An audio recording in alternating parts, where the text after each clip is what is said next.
Welcome to our Dharma discussion for Sunday. And so we have three ways that people can engage. The first is you could have sent in your questions via our form on the website.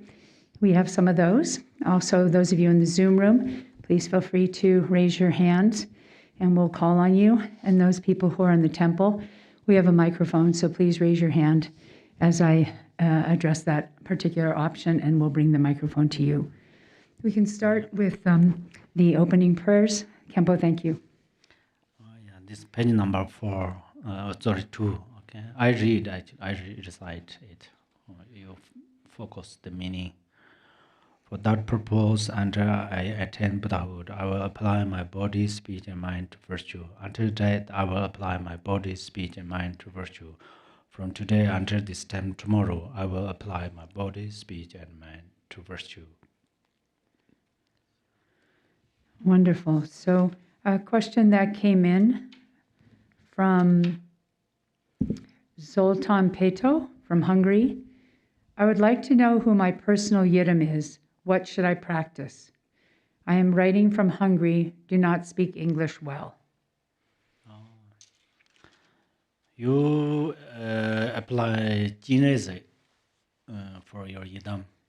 Jinezek means Avalokiteshvara. And Avalokiteshvara, I suggest you to read this, the page number 27, in the open prayer book. Your 1,000 arms are 1,000 well-turning kings. Your 1,000 eyes are the 1,000 Buddhas of this fortunate aeon. Your love is boundless like space. I supplicate the Bodhisattva Jineze, and then Om Mani Padme Hum or Om Mani Padme Hum Shi. Maybe Om Mani Padme Hum is okay first time. You recite a few times that, it depends on your time. And then you recite, may I swiftly accomplish Jineze through this virtue and bring, without exception, all sentient beings to the state. So this is a complete Jineze's practice, short and very sweet, short and sweet one. So Jineze is a compassion Buddha. First, in historically, all of these masters, they preferred Jineze as their yidam in the first time. And then, of course, they preferred different yidams, but base of their main yidam is Jineze. For example, Lord Jigten Sunggon's main yidam deity is Jineze. He became enlightened through Jineze's statue and supplication to the and prostration. Actually, that's amazing. Lord Jigten Sunggu become, that is very clear. When Lord Jigten Sunggu become, how did Lord Jigten Sunggu become enlightened? If you ask me, he did prostration to the Avalokiteshvara's statue. That statue received hundreds times blessings from his root guru, Pamutaba. So then he aroused profound compassion, and then he did prostration. And then he became enlightened. So his main yidam deity is Avalokiteshvara, and then at the same time he practiced this Kajupa's yidam deities, this Jakasambhara and so forth. So that's where then all of these lineages, the main yidam deity is Jineze. So you prefer that, okay?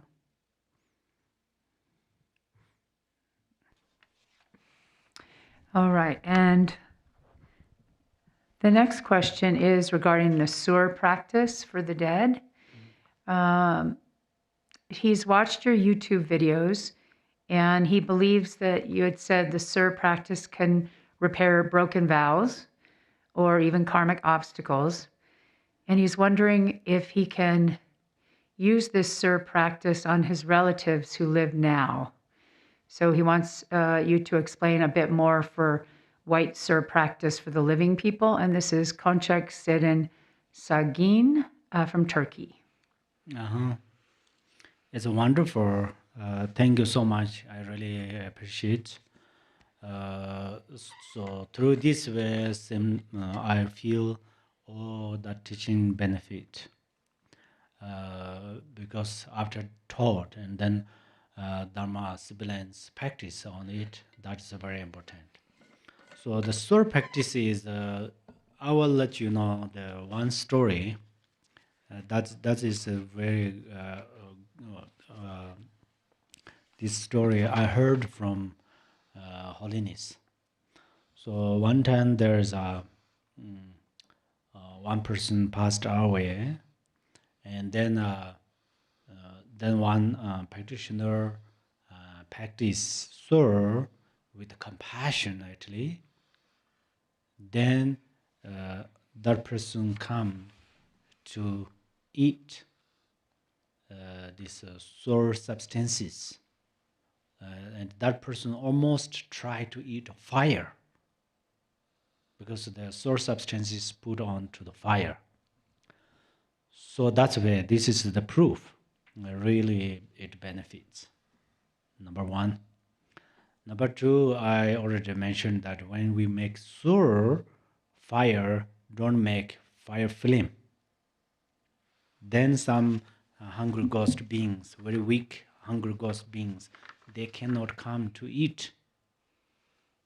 They cannot get smell. They already afraid from far away. So, for example, there's lavas. We are part of hungry ghost beings. If there's lavas and far away, we say it's very dangerous. Sometimes the fire comes near us, and we say fire, or say evacuation. Evacuation. And we try to go, because if we really we accomplish the special samadhi, fire stay into the fire, yeah, but there are no that power and run away. So that anyhow, this soul practice, why these beings receive benefit from you through soul practice, because you have a karmic connection. They are your karmic creditors. So that's where repair fixed your breakage of samaya through these soul practices. So you recite this for the living, for the who passed away, and then compassion is very important. In this soul practice, man, Yidam deity is Vairocana with Chinese compassion Buddha. So that's where if there is a Chinese in your man Yidam deity's practice, that means you are going to arise profound compassion. That is very important. So if you have enough, you have compassion, then it benefit greatly when those beings, and it removes. Sometimes if your location has some obstacles, we have this tradition actually in Tibet. The Tibetan before the Tibetans are nomadic stays in the family groups, like one valley, maybe 10 families, next valley another 20 families, another valley maybe 5 families being, or 2 families being together and take care of yaks and sheep. And then sometimes, for example, there are 20 families being together. That area has some disease, sickness, and some obstacles. Sometimes on the humane obstacles occur into the humane's life. They get sick or die or something. Sometimes their animals have some obstacles and problems, and then they practice sur. They invite some lamas, and then they make sur practice. And then sometimes they ask like a guru, and please, in our village has some obstacles, so please, now what is the best? Let us know what is the best practice. And sometimes the lamas make more with their malas, and then you should do sur. Your village people being together practice sur. And then they practice sur, and then that location has some hunger ghost and some karmic predators, some ghosts, demons. They are wandering there, and then they get some smell of this food from sur substances, and then sur practitioners share profound compassion, and then they're satisfied completely, and they feel they also liberate from their suffering. So then, since from there, everything becomes peaceful. So that's where sur practice is very important. And then I told you, I told the afternoons are pretty better time to practice sur. Okay. Thank you. From Katerina in Germany. I woke up in the night and had the idea to apply some blessing balm to my heart chakra. Very quickly, a strong pain arose in my entire chest. I tried to find out where the pain was coming from, but couldn't bear it for long. I then recited the white Tara mantra, and the pain stopped immediately. Should I repeat this again to release possible blockages? Oh, wonderful. Yeah. Then you can change your. Actually, that is very great because you after you apply the balm there at your chest and you contact with Tara, so it's really wonderful. It's a really favorite one, but as your experience, painful experience, and then you apply through nostrils. As I often say that is be mindful. Actually, this is not a rule and regulations. If you feel it's so complicated, then it's okay. Otherwise, I myself, when I block this root of ring finger by my thumb. It's blocked all the afflictive channels, and then this finger touch the balm, tip of this finger, and then I put on the two nostrils, and then I breathe in, and then visualize this all the blessings transform through the red and white channels, and it goes go through these channels, and then in the main channel in the abdomen, and, bottom of the navel, below of the navel, and then I visualize it comes up from through center channel, and then I apply here my center of crown, and then visualize this prival janama, then it span itself there. I'm very easy to visualize that, and then visualize this. It purifies the anger, attachment, anger, ignorance, and then also it removes the wind disease and flame disease, and then gallbladder disease, the three root disease purifies. And then sometimes when I have time, then breathe out. And then all of these blessings breathe out. It's like a only giving. And then this wind went to the empty space, and it provides all of the winds. And then this wind, whoever breathe in these winds, they also received all these blessings. That will be great. So that's one way. Third idea is you suddenly focus on your forehead, between the eyebrow, little higher, the eyebrows line there, and then you apply there and you supplicate Garchirin Boche, and then and your guru, so then you will less experience the pain. Okay. Thank you so much. And that's the those are all the questions from the emails and such. So those of you in the Zoom room, anybody have a question? How about in the temple? Raise your hand. I'll bring you the microphone.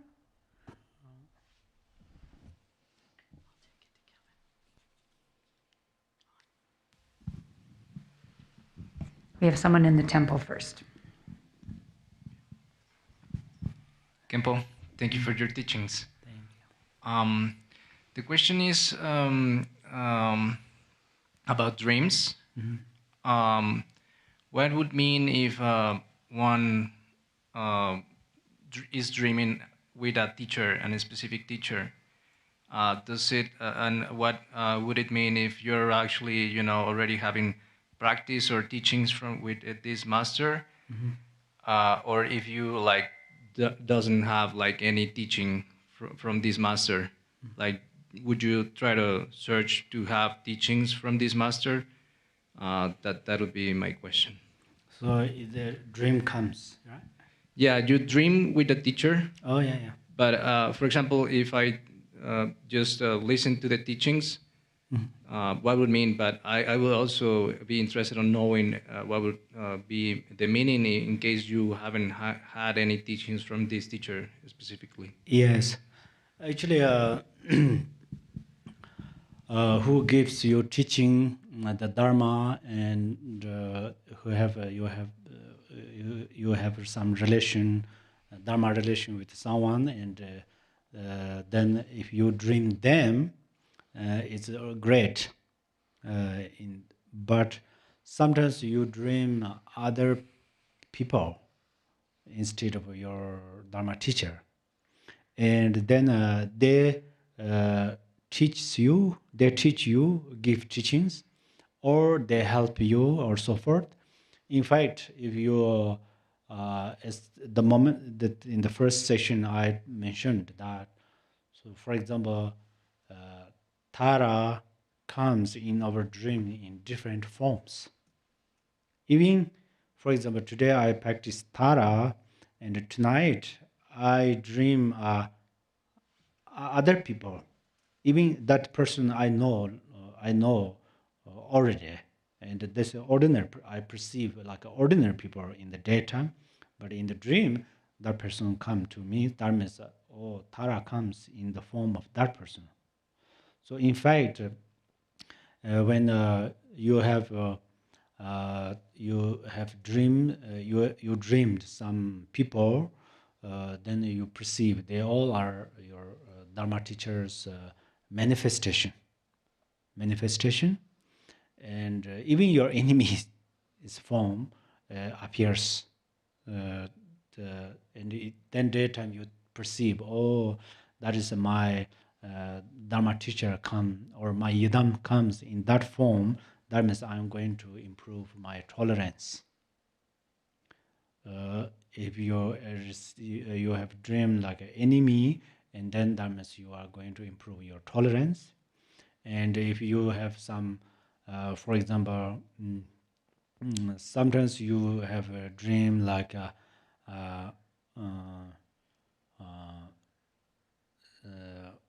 for example, according to the color, if you have a red color, even on the humans, or in general white color, then and the moon and so forth, moonlight and so forth, or you are going to improve compassion.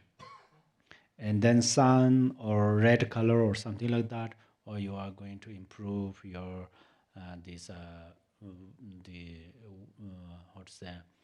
wisdom, more wisdom and bodhicitta. And then some little bit dark color or something like this appears to your dream, and then you are going to improve more your wisdom, something like that. So Usually, dream is just a dream. It's an example of delusion, but the way of practice, dreams are also useful. Okay? Thank you. Wonderful. Su Young, unmute yourself, please. Achidele Khenpo Sangha. My question is, I have a connection to both like Chenrezig and Tara, and specifically Guan Yin, who's the female version of Chenrezig. Yeah.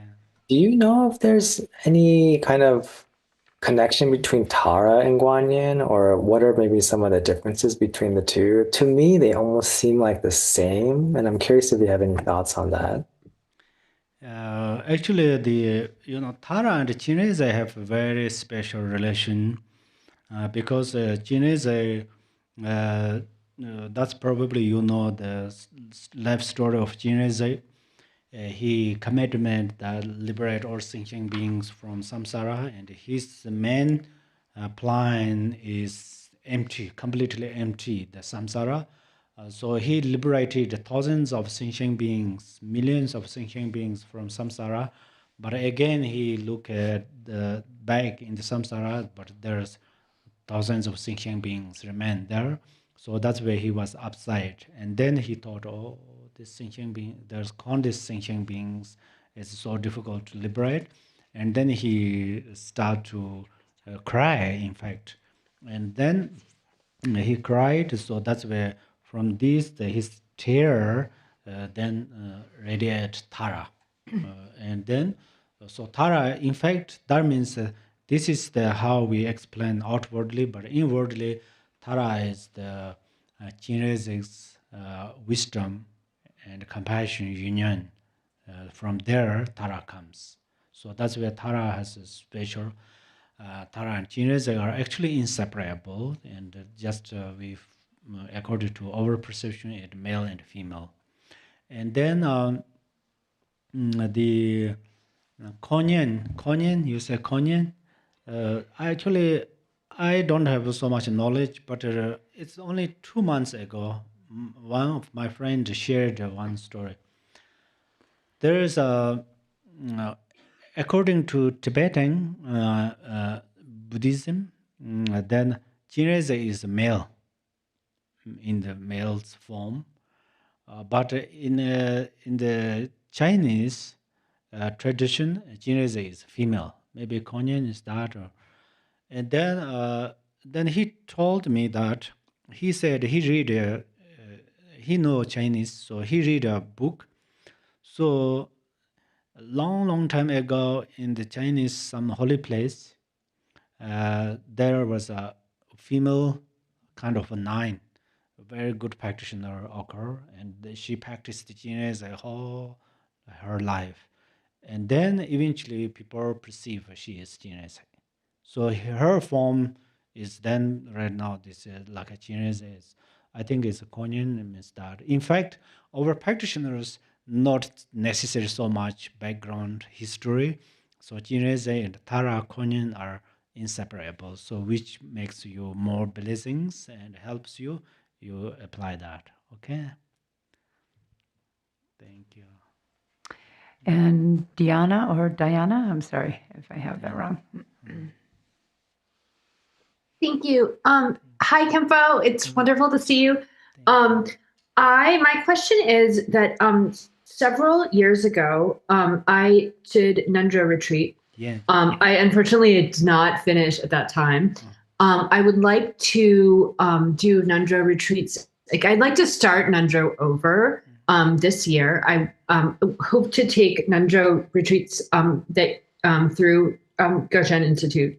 And my question is, can I start now? Can I start my accumulations now? I've had the transmission for the text and some teachings. I did the retreat. So I've had teachings on refuge and prostration and Vajrasattva. So I'm wondering, can I start my accumulations now before the retreat and have them, can they sort of like count for the retreat? Wow, it's really wonderful. I remember, yes, during the COVID, we have I start to teach in the Zoom, and then you have been there for Hundo practice. I deeply rejoice. And yeah, definitely you can start Hundo Reno, and you accumulate it. You count all of these numbers each day, how much you can do, and then after a few months, I don't remember exactly the months, then we will start again another motorcycle. So at that time, then we will practice together. So that means you already have some numbers, and then that's uh, then you have more courage that you can finish that in this kind of 1 month or 1 month and a few weeks in there you can accomplish successfully this Mondo number. And thank you so much for continually practice Mondo. And then as you said, you have these teachings and oral transmission, and definitely you can do right now. Okay, Thank you so much. thank you so much. And it looks like another hand went up in the Zoom room. Pamela?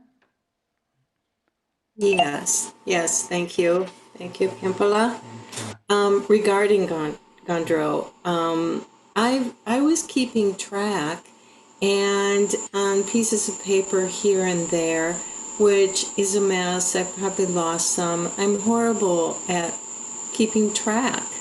And I just figure I'm going to keep doing it forever, the rest of my life. How important is it that I keep track, especially since I haven't? You lost the paper with the number or text of sadhana? Oh no, I've got the text and everything. I just lost count. And my recordings of how many I did, and I haven't even counted them all. Yeah. Oh, don't worry. Actually, Oh, good. yes, absolutely. Don't worry.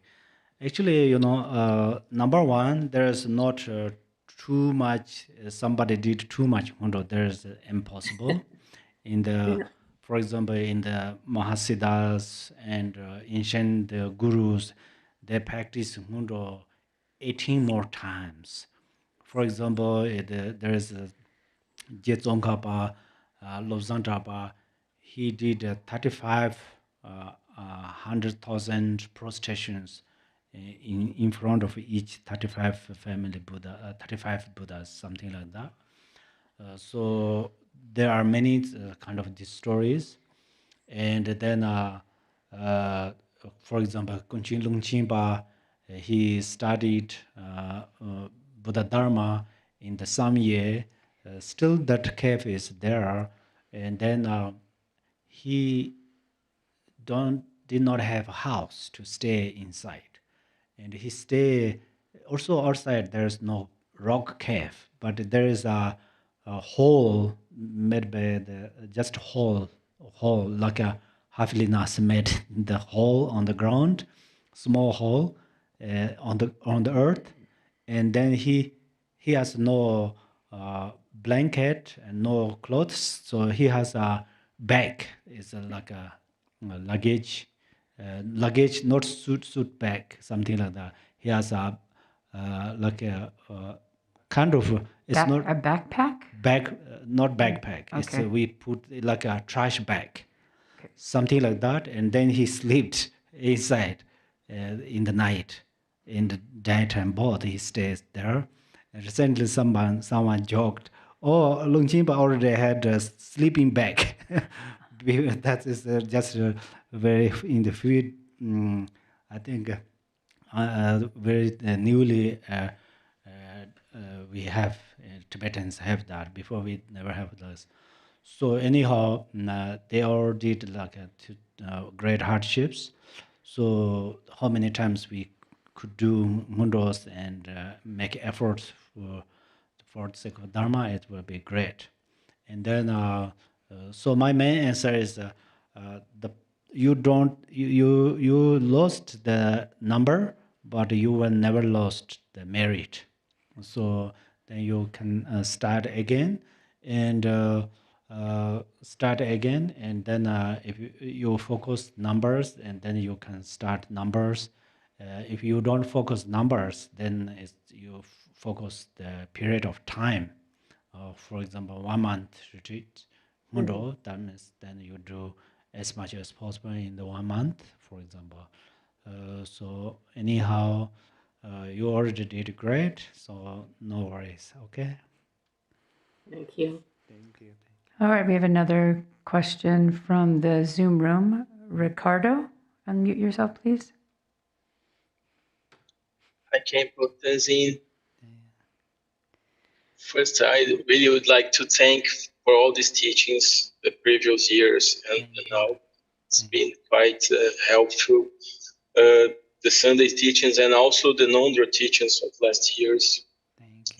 Even I'm studying for a few years Mahamudra, Dzogchen teachings with some masters who did not ask the non-dra as a prerequisite. So it's been a long time without practicing non-dra. So after your teachings and practicing non-dra, especially Guru Yoga non-dra, it really felt that it's the most important practice of all the Dharma practice. It turned all the meditations, all the other practices had another different feeling, very special. So I really would like to thank you for that. Thank you so much. My question is about the protector prayer teachings Garchen Rinpoche offered last days, because I really felt that there was an hard advice from Rinpoche that how important these practices are for our Dharma path. And I really felt inspired to start to practice that recitation he composed, but I still could not see the best way to do that on a daily basis.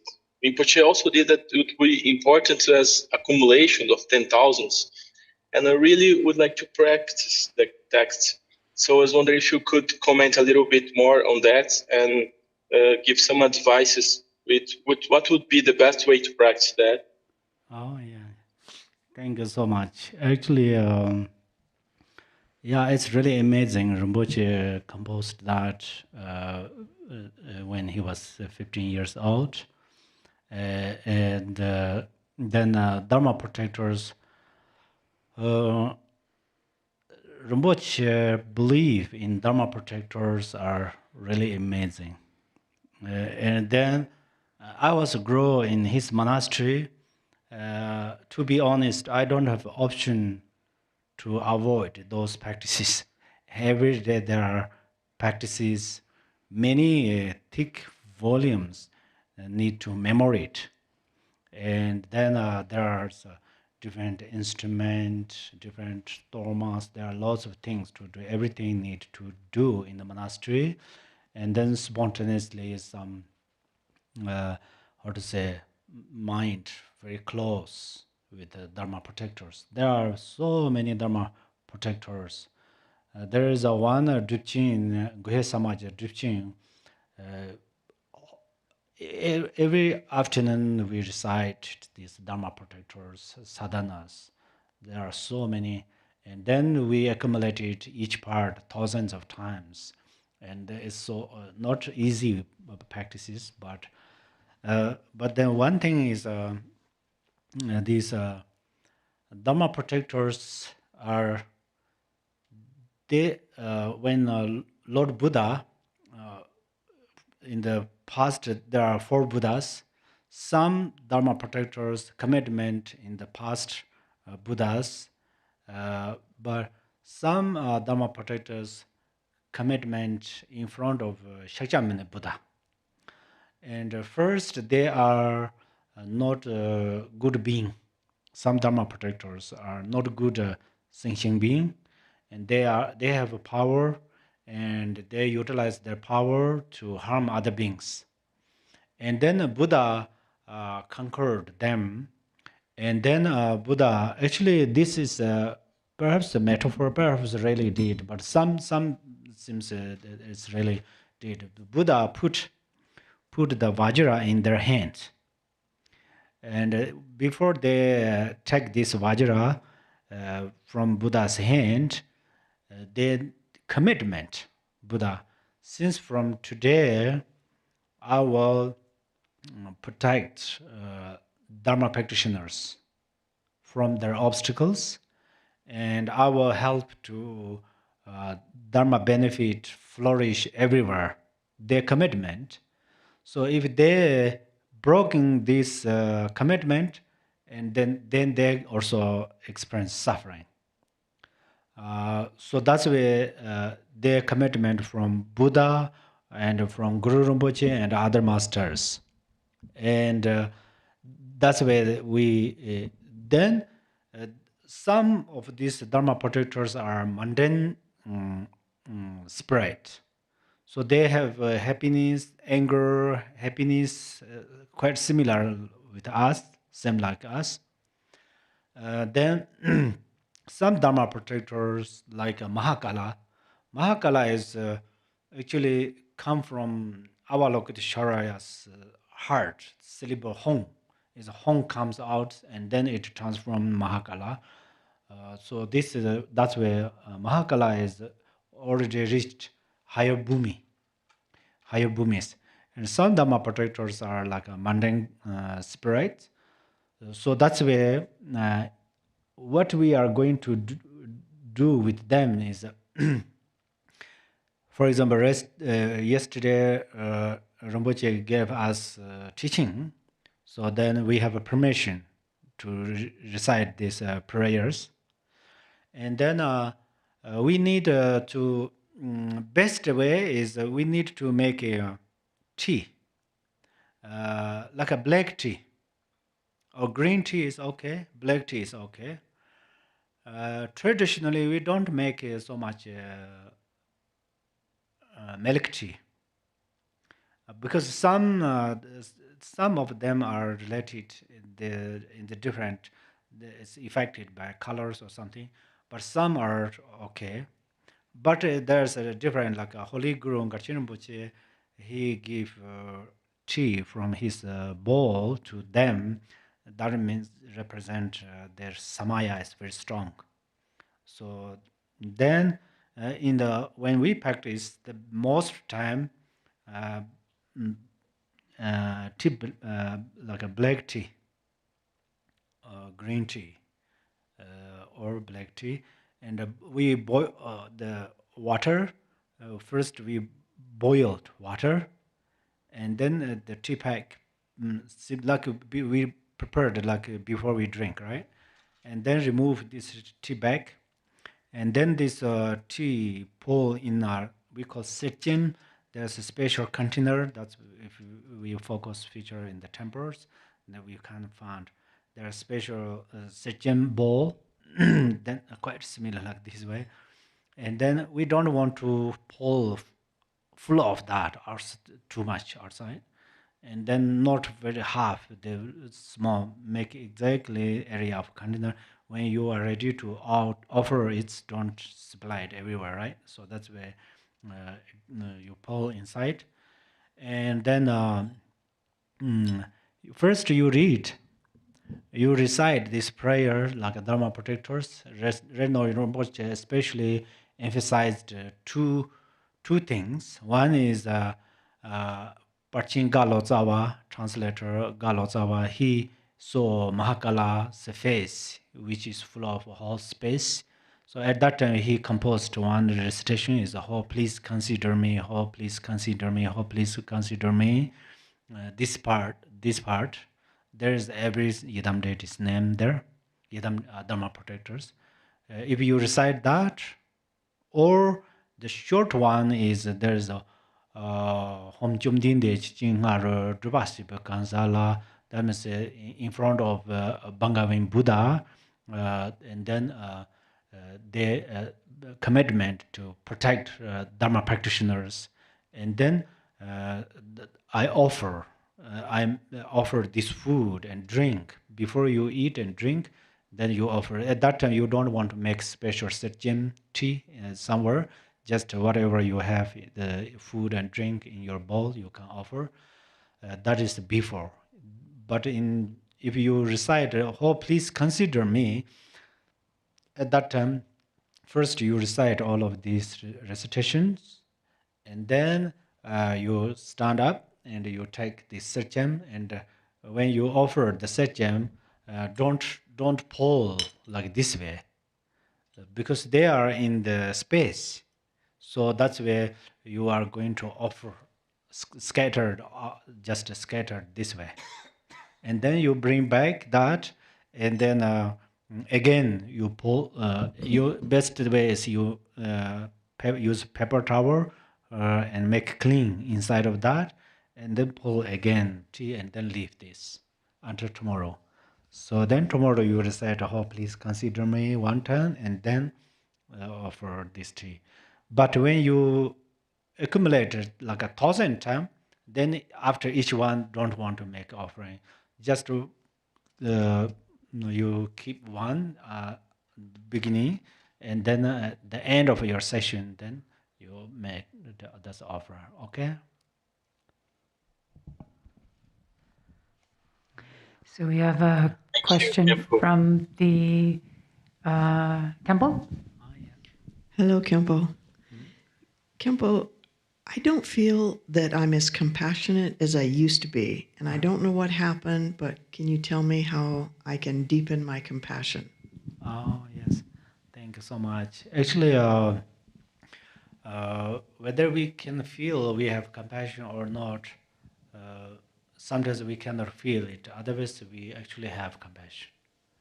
I think many people feel you have compassion, but you yourself, oh, I have no more compassion, and that is humble. It's also not bad idea or something.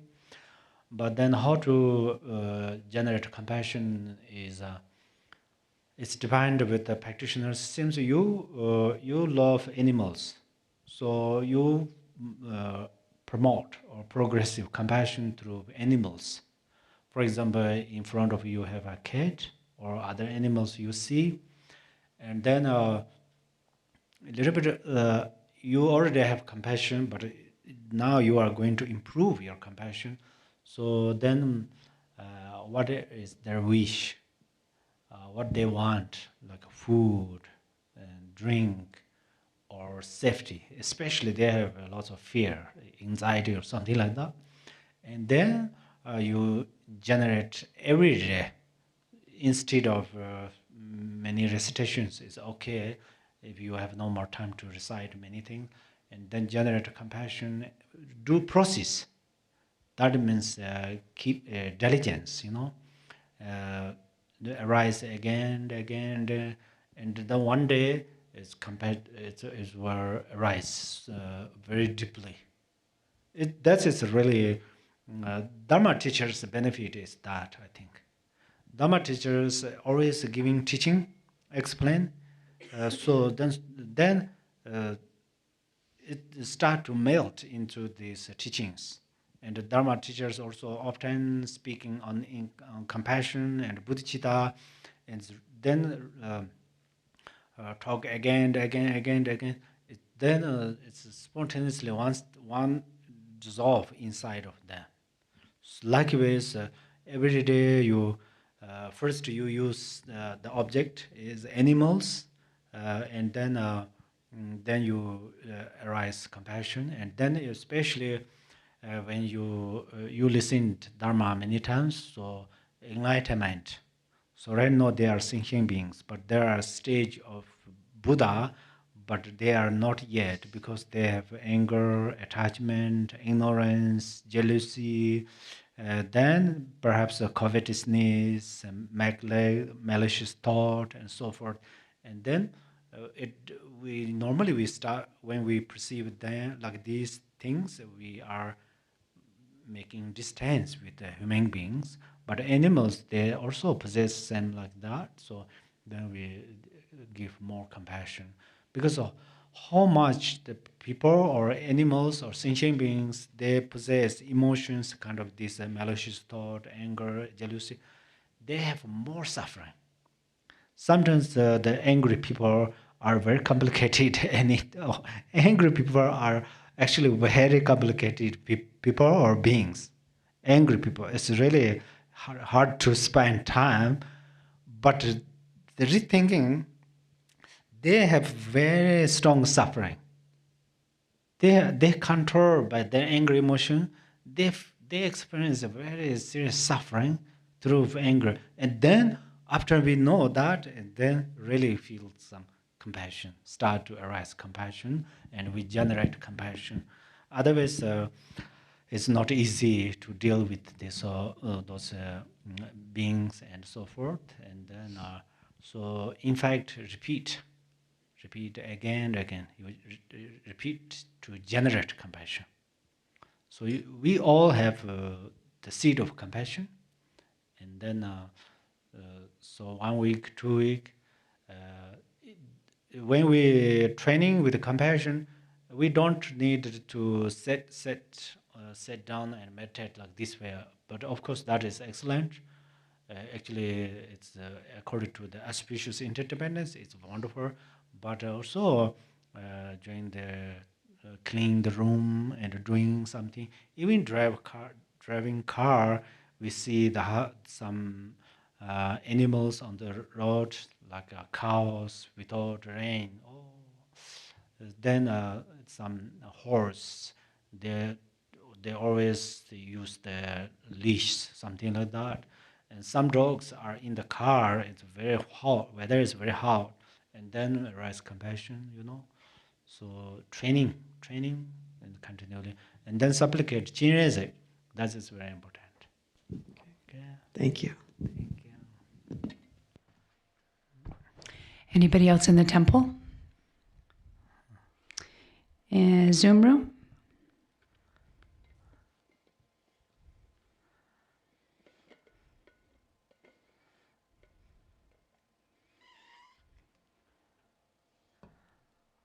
Okay, seems everybody silence. Yes, no questions right now. Oh, there she goes. We have Trish has her hand up in the Zoom room.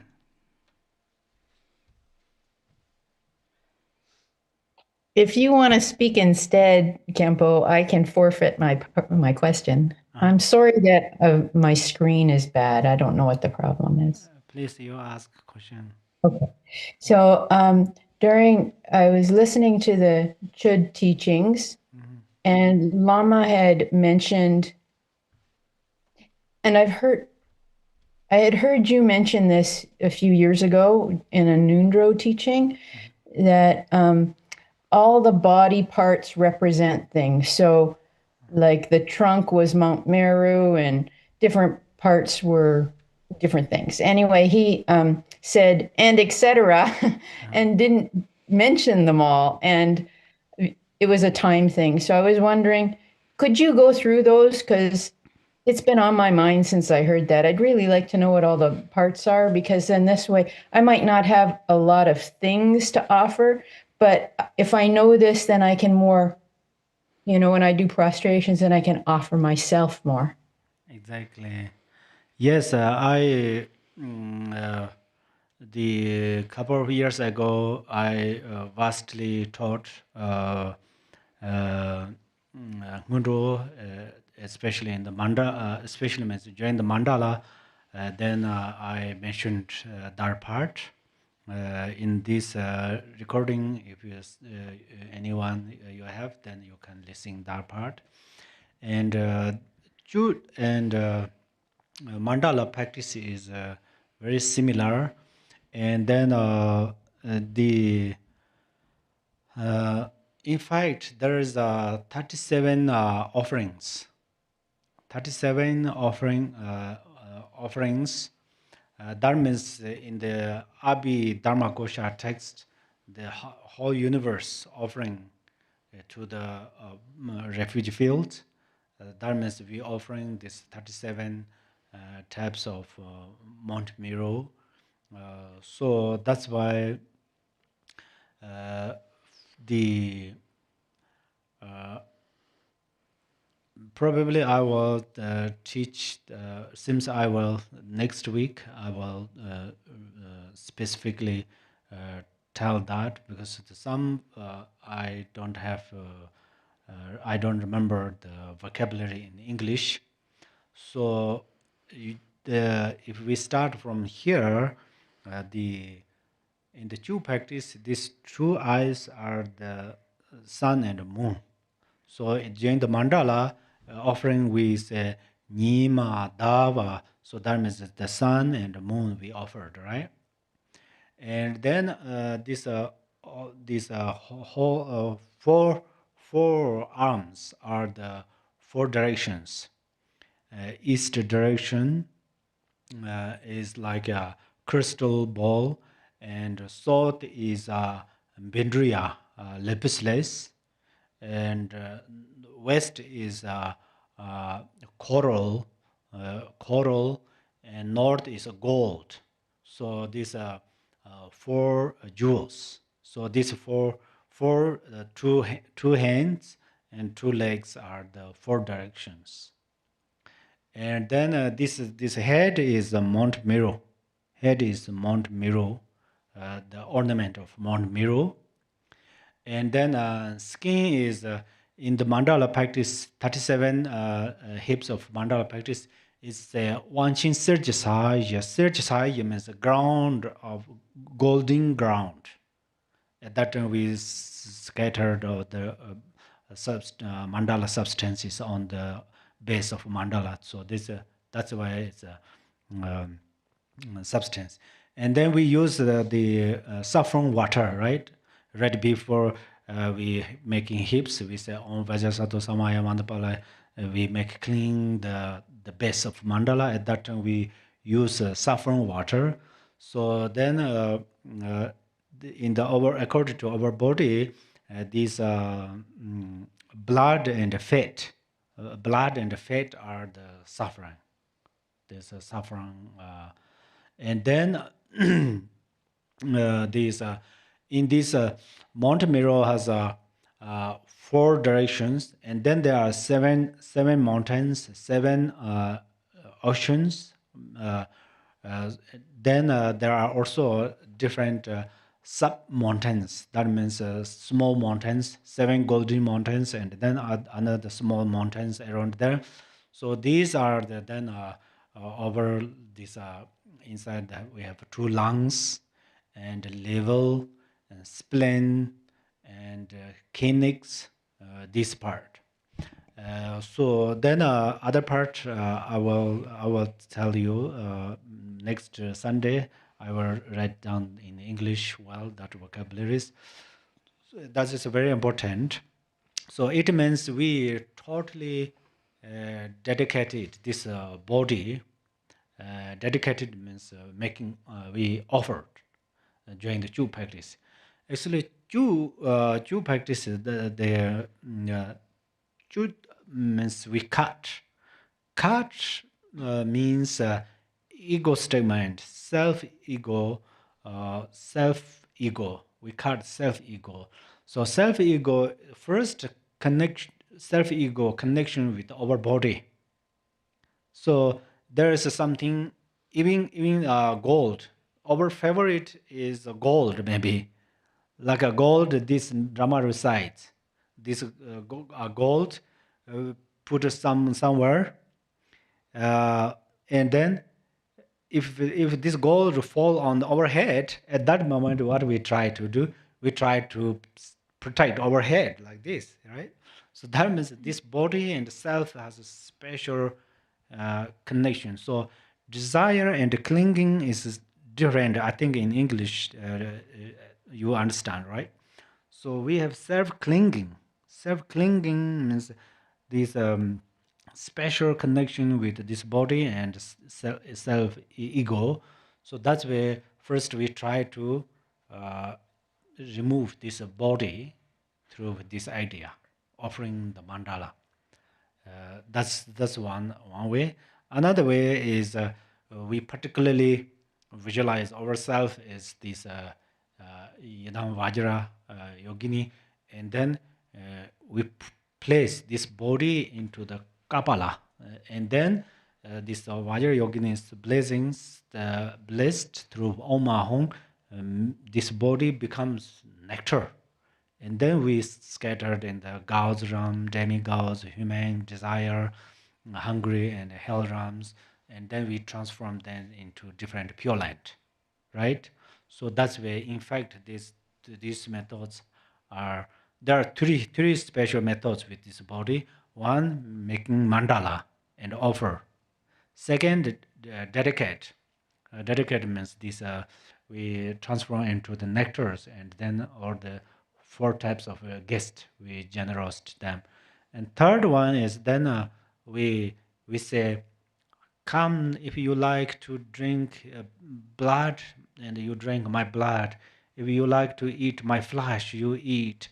And then in the Jew, still, I think, in the Jew has a very specifically explained, like how many types of bone, how many layers of skin, how many kind of types of flesh, and how many teeth, how many the hairs, numbers, every is mentioned, the numbers and everything specifically.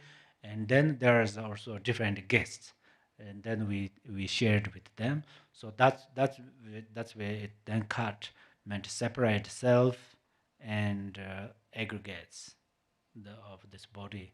So there are anyhow I will complete next week that part. Okay. Thank you so much, Khenpo, and it looks like it's our time.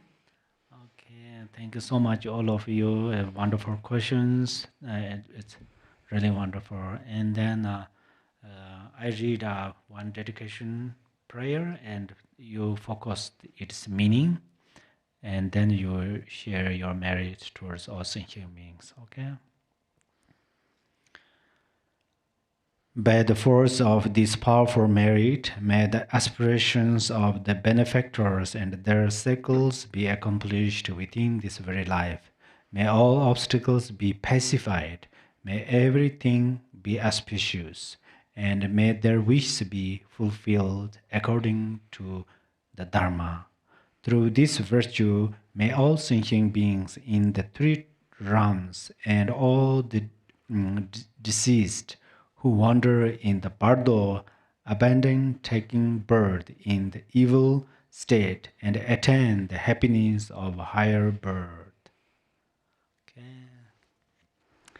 Thank you. And just look forward to everyone coming next week. We will have our Sunday program next January 18th.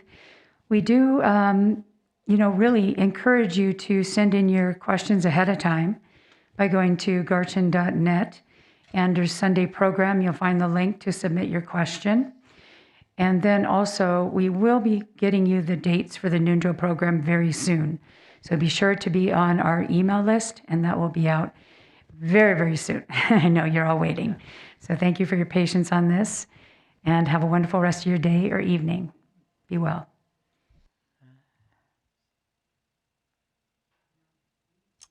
See y'all later. It's a wonderful time. Thank you, Khenpo. Thank you. Thank you so much. Thank you, Khenpo. Yeah, feel free to unmute yourself. Thank you, Khenpo's helper. Thank you so much. Thank you, y'all. Yay, Khenpo. Thank you. I'm tired. Thank you so much. Have a great week, everyone. You too. You too. Thank you.